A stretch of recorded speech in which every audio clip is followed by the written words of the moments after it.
Donc pour entrer dans le détail de la présentation du projet sur la commune de Dupelheim, donc la partie sud de ce projet donc, se branche sur l'échangeur que vous connaissez entre la 352 et la 35, donc pour filer dans le sud, à peu près entre les deux bancs communales des deux communes voisines de Dupelheim et Dupelheim, avec la particularité sur la commune de Dupelheim d'avoir un échangeur qui permet donc des échanges avec la RD 111 notamment.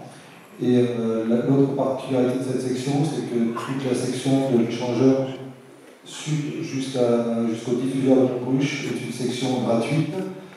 Et ensuite, le projet traverse la ZAC de la plaine de la Bruges avant de se raccorder sur le viaduc de la Bruges, qui franchit la vallée, et ensuite s'enfonce sur le coteau de Colpsheim. Donc toute la section qui vous concerne sur la commune de Dupelheim est en remblai avec plusieurs ouvrages qu'on va voir de franchissement de différentes infrastructures et cours d'eau.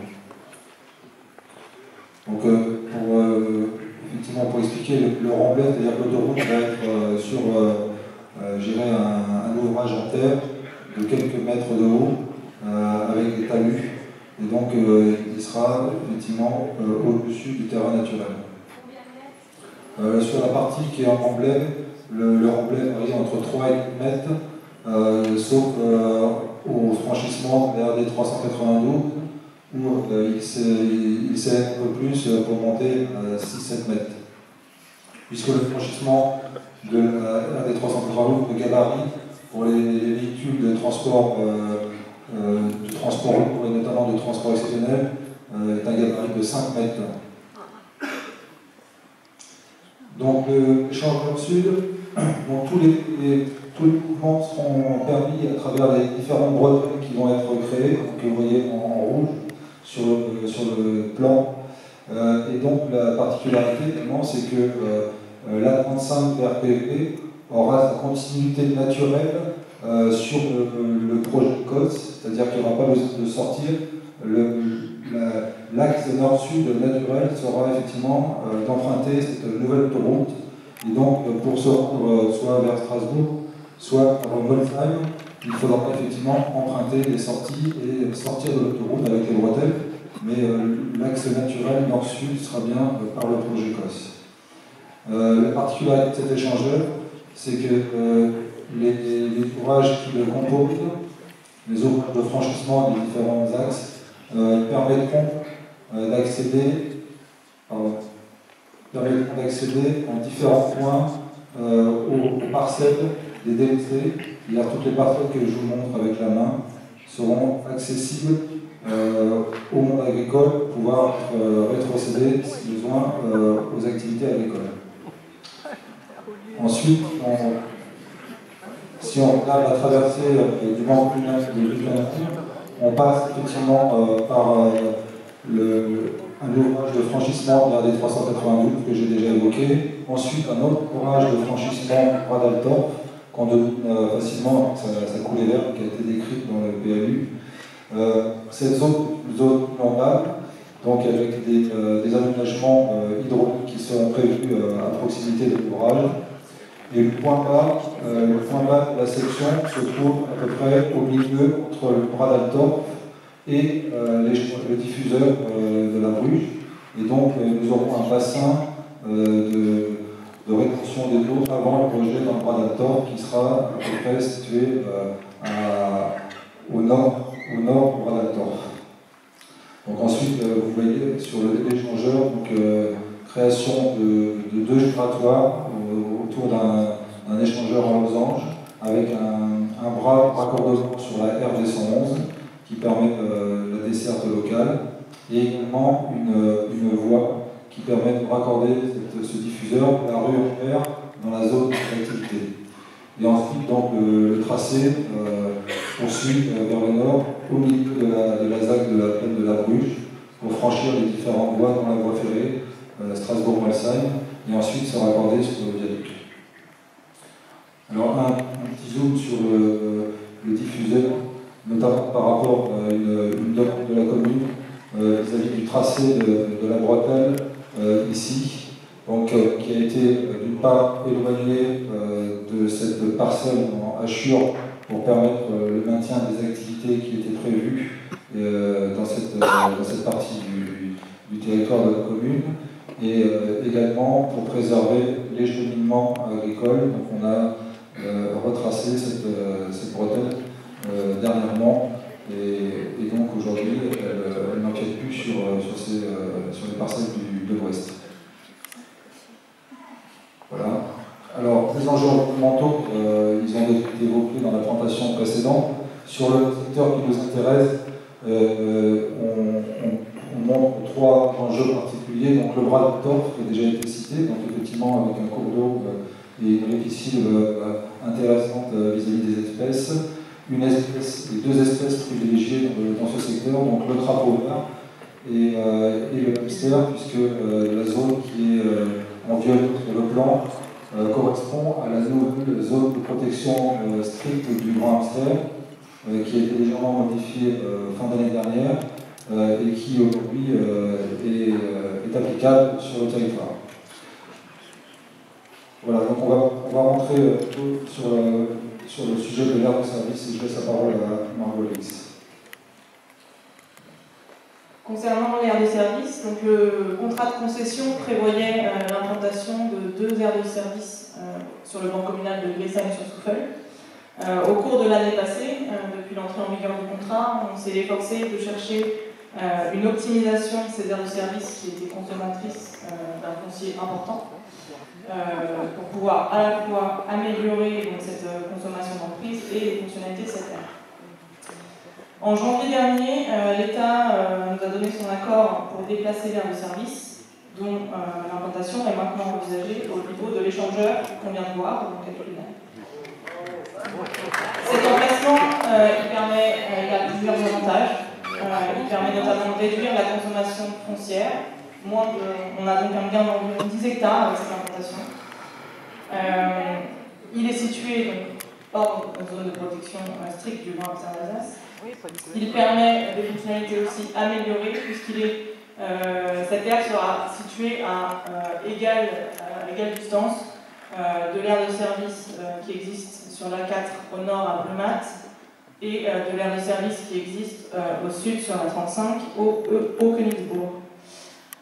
Cette aire elle sera également située donc, au niveau de l'échangeur et donc elle sera accessible pour tout le monde, pour les clients, pour les personnes qui n'emprunteront pas l'autoroute et bien sûr sans payer de péage.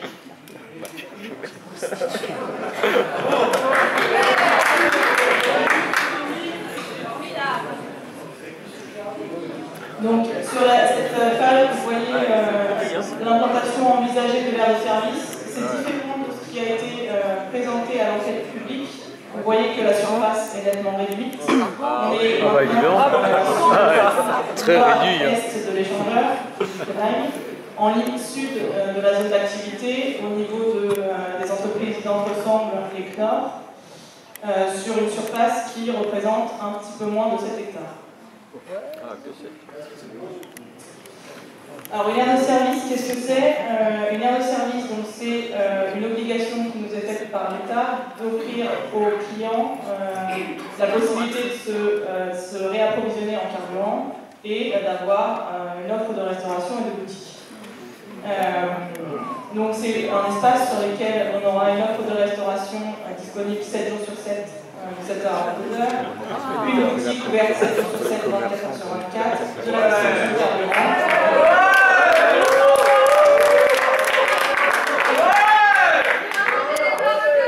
Et border charge pour véhiculer.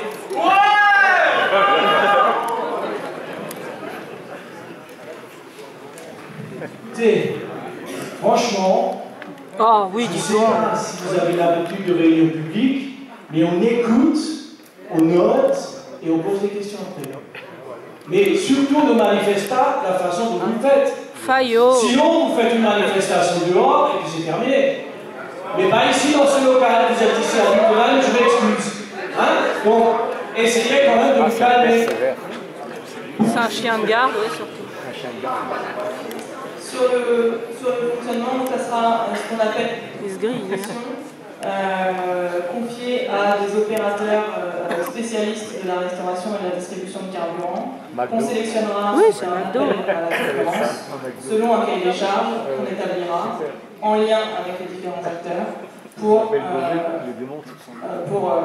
imposer des obligations en termes de construction, de services et d'aménagement.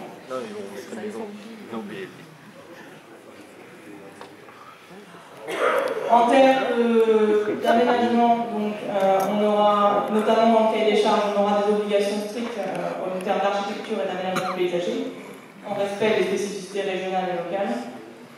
La possibilité sur de mettre en avant le patrimoine local, des espaces de détente.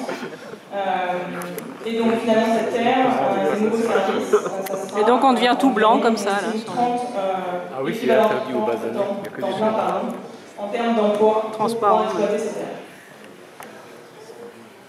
Là, simplement quelques images de réalisation qu'on a faites récemment sur d'autres réseaux autoroutiers, de bâtiments et d'aménagements paysagers.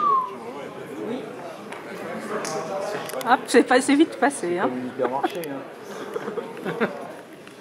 D'ores et déjà, en fait, nous sommes donc conscients que cette nouvelle implantation de l'aire de service n'obtient pas que des avis favorables, nous sommes conscients. Non, nous sommes conscients. C'est bien. Vous parlez de qui? Voilà, donc nous avons effectivement cherché à minimiser en fait l'impact pour ce qui concerne donc les ponts du Denheim ainsi que les propriétaires et les exploitants. Alors aujourd'hui nous avons donc avec l'aménagement de l'échangeur sud, nous engageons donc sur la restitution en fait des surfaces agricoles à l'intérieur de cet échangeur, ce qui enlève donc du coup du prélèvement des terres agricoles, tout en sachant que vous êtes déjà remonté depuis plusieurs années. Nous poursuivons nos réflexions, nos études pour diminuer de manière générale l'emprise de l'aire de service et surtout en n'y rajoutant pas un dispositif dit de stationnement des poids lourds. Donc il ne sera pas réalisé sur le pont du Denheim. Pour ce qui concerne les mesures compensatoires, et tout en sachant qu'il s'agit là d'un prélèvement foncier supplémentaire, nous sommes en échange aujourd'hui avec l'administration du Lille et également le monde agricole pour trouver des compensations environnementales de préférence ailleurs pour que vous ne subissiez pas la double peine. Ainsi, donc, ce qui concerne donc, le léger dépassement en fait, de l'aire de service par rapport à la bande duc. Donc il faut savoir que l'aire de service, dans son état actuel, elle sort à peu près de 2 hectares en fait, du fuseau de la DUP, ce qui n'en soit pas, ce qui n'est pas interdit, hein, parce que l'aire de service est en accessoire à l'autoroute. Par contre, on est conscient que cette consommation supplémentaire de l'emprise n'est certainement pas prévue par vous. Donc voilà, donc là actuellement nous avons sollicité France Domaine pour qu'ils nous fassent part en fait, de l'estimation des terrains, et ensuite on va s'annoncer au courant de ce premier semestre 2017 dans le cadre de la démarche des acquisitions en fait, au vu en fait, de l'acquisition des terrains, et nous sommes conscients que voilà, il s'agit là d'un prélèvement supplémentaire, on va le prendre en considération dans les négociations. Il en est de même avec les exploitants. Alors, évidemment, quand on parle de l'impact de l'autoroute, il n'est pas nul. Hein, on n'est pas là pour vous dire des choses qui ne sont pas vraies. Alors, on va parler un petit peu de l'acoustique. Au premier lieu, donc, nous avons affiché sur cette carte ce qui résulte en fait, de l'étude d'impact de 2004 avec des mesures de d'état initial qui ont été effectuées à l'époque. Nous avons, donc, que ce soit du Denheim ou également du Puckheim, en fait, des niveaux de bruit existants qui varient entre environ 35 à 60 décibels environ. Donc ça c'est ce qu'on appelle l'état initial, auquel ça rechique bien évidemment l'effet acoustique en fait, engendré par le projet autoroutier, qui finalement est relativement faible, en tout cas pour ce qui concerne le Pénal, dans la mesure où les habitations en moyenne du village se situent à peu près à 750 mètres de l'infrastructure. Alors, exception faite de d'autres bâtiments qui se situent effectivement entre le pont de Ducnaï et la trace, et par contre qui ont été visiblement ont été réalisés après la prise de la déclaration d'utilité publique. Alors, les cartes qu'on vous présente aujourd'hui, il s'agit là d'un extrait de nos études acoustiques. Il s'agit là d'études qui sont très fortement réglementées. On ne fait pas ce qu'on veut, on ne modélise pas ce qu'on veut. C'est-à-dire, sur ces cartes-là, vous allez voir respectivement les planches qui présentent à la fois les simulations acoustiques de jour, avec le trafic de jour, qui est évidemment plus élevé que de nuit. Et là, notre contrat et la réglementation nous impose un respect de 60 décibels en contribution sonore. Ce n'est pas les décibels qui se rajoutent à l'état initial, c'est la contribution sonore engendrée par l'infrastructure. La première part, c'est donc l'échangeur sud de jour, et on va revenir rapidement après sur les conclusions parce que les cartes en soi ne sont pas très explicites. Ça, c'est la planche donc, nord, au bord de la zone industrielle, également de jour. Et ensuite, on va passer à la carte de nuit. Ça se présente comme ceci. Voilà, on va parler un petit peu des résultats dans son ensemble. Voilà, donc en fait, sur ce graphe-là, vous voyez, donc en premier lieu, le trait orange représente donc, le seuil réglementaire que nous devons absolument respecter. La courbe en rouge simule le trafic à la mise au service du projet. Donc, la courbe en rouge elle est systématiquement au-dessus du seuil réglementaire, bien évidemment, c'est une indication. La courbe verte, elle en est d'elle-même, exception faite, et c'est ce qui présente en fait l'ellipse en haut à gauche. Donc les bâtiments et les maisons qui ont été construites après la prise de la déclaration d'utilité publique, pour lesquelles nous ne sommes pas obligés de respecter le seuil réglementaire. C'est-à-dire à la fois à la mise en service et exception faite des quelques maisons dont je parle, et à la fois notre simulation de trafic. D'ici plusieurs années, nous respectons la réglementation en vigueur et beaucoup mieux. Il faut savoir qu'en fait, en acoustique, en fait, 2 à 3 décibels représentent en fait une diminution de la contribution sonore à peu près de 50%. C'est-à-dire les décibels sont très sensibles. Si on est en dessous de la courbe, légèrement en dessous de la courbe, on ne va pas, mais dès qu'on a 2-3 décibels d'écart par rapport à un certain seuil, nous avons effectivement une perception du bruit qui est largement diminuée et qui n'est pas au prorata des décibels par rapport à un certain seuil.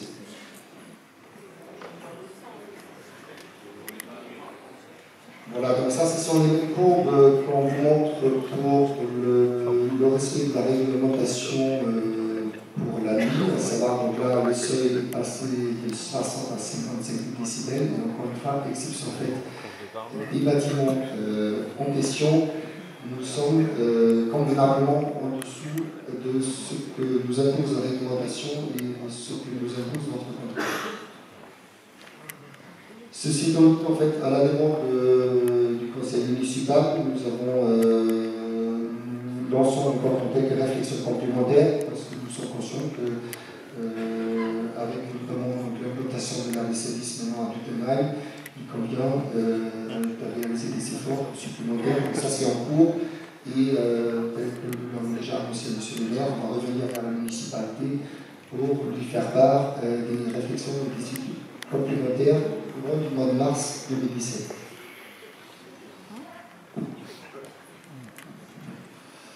Un autre sujet donc, concernant l'aménagement du projet, son intégration paysagère, donc avec des plantations qui sont prévues à proximité du projet. Aujourd'hui, les plantes qui sont présentées correspondent à un niveau niveau de schéma directeur, c'est-à-dire ce sont des premières réflexions de notre paysagiste.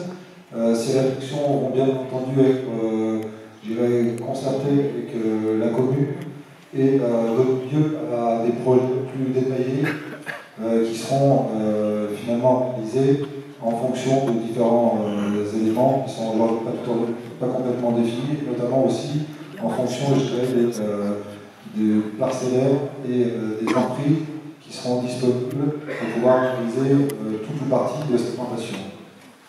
Donc ça c'est la planche qui correspond à l'échangeur sud, donc avec un certain nombre de plantations qui sont apparues. Là, le sujet de la remise en culture agricole, bien entendu, si elle est confirmée, ne donnera pas lieu à des plantations dans ces espaces agricoles, puisqu'ils seront le cas échéant en agriculture. Par contre, les boucles des échangeurs qui ne sont pas accessibles, elles pourront faire l'objet d'aménagements paysagers ainsi que les bretelles qui s'orientent vers le nord.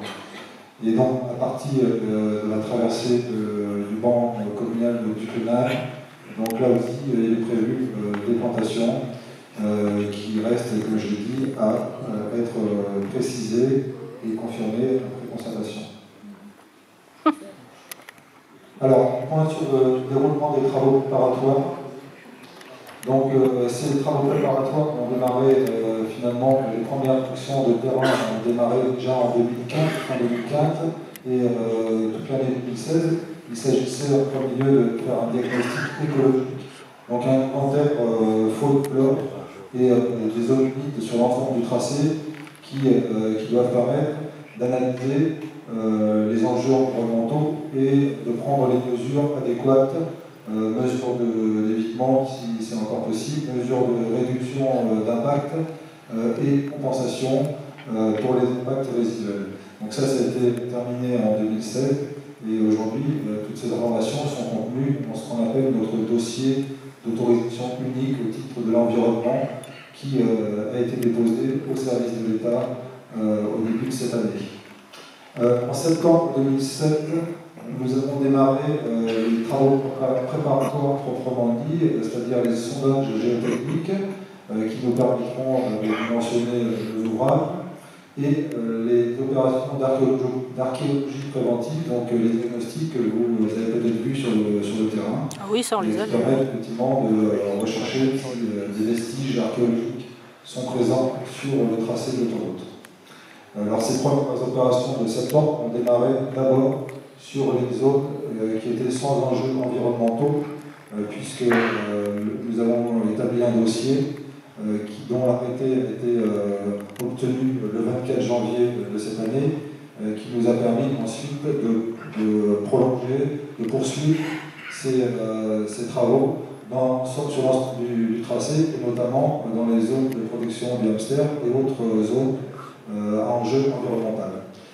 Donc ça c'est en cours, de façon très active depuis le début depuis la fin janvier, et il est prévu que ce soit quasiment terminé, quelques exceptions près, à la fin du mois de mars, à l'exception notamment de certaines zones glacées. Donc, quelles sont les modalités d'intervention qui sont mises en œuvre pour ces travaux? Donc, d'abord, en septembre 2016, nous avons fait des réunions d'information dans les communes pour expliquer ces opérations et les modalités de leur réalisation.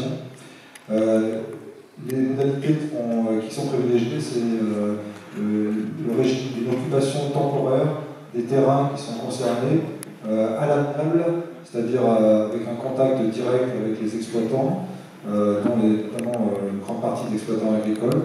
Donc ça a été réalisé sur l'ensemble du tracé. Et aujourd'hui, il y a très peu de refus et de points de blocage par rapport à ces opérations. Et nous avons également obtenu, fin de l'année 2016, fin du mois de novembre, un arrêté d'occupation temporaire délivré par le préfet qui permet, en cas de refus justement de certains exploitants, de pouvoir, à travers une procédure judiciaire, obtenir la possibilité d'occuper temporairement les terrains pour faire ces opérations préparatoires. Alors sur la commune de Duckenheim, qu'en est-il? Donc les conventions d'occupation temporaire sont quasiment toutes obtenues à 97%. Les diagnostics archéologiques sont en cours depuis le mois de février, le début du mois de février, se termineront en mars, comme je l'ai dit. Nous avons également réalisé la semaine dernière un déboîtement localisé sur la ZAC de la plaine de la Bruche, que vous avez peut-être pu voir. Et également au mois de mars, donc, en même temps que la fin des diagnostics archéologiques, nous aurons des opérations donc, de sondage géotechnique sur votre commune, sur le banc du Duckenheim. Alors, quelles sont les prochaines étapes? Au cours du deuxième trimestre 2017, donc, nous avons proposé à la commune et aux communes en général tracées l'installation de points d'information sur le projet pendant une semaine dans chaque commune avec des permanences organisées pour renseigner et informer les habitants, les riverains.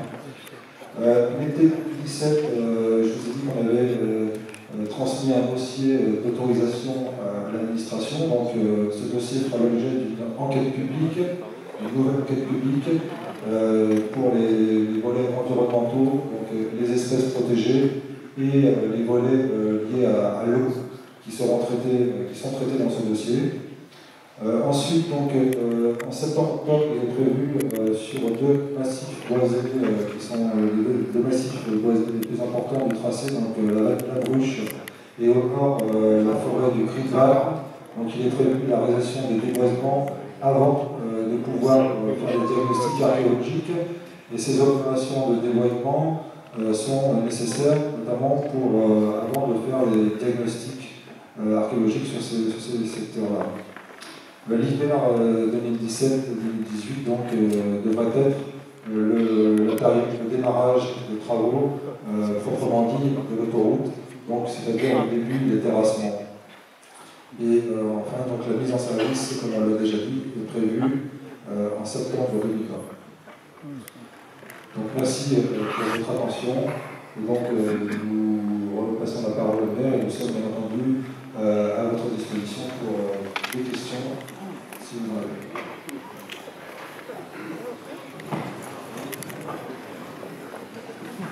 Je suis mal si vous pouvez parcourir